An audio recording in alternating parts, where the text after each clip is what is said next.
Hello and welcome back to our channel. So today in this video we will be discussing about how you can log off in your Yahoo Mail. So without wasting much of our time, let's get straight into our video.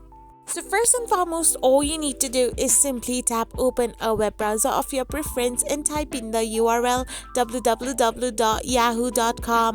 So once you type this URL in, you will end up in the official page of Yahoo website. So make sure that you are signed in your Yahoo Mail account.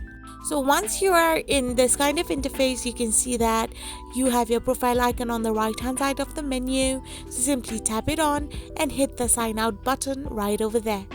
So once you pull your cursor to the sign out option, you need to simply tap it on and you will get successfully signed out or logged off from your Yahoo Mail account. Once you tap it on, you need to again log in into your account to get access to your Yahoo Mail. As you can see that there is sign in option right over there instead of your profile picture.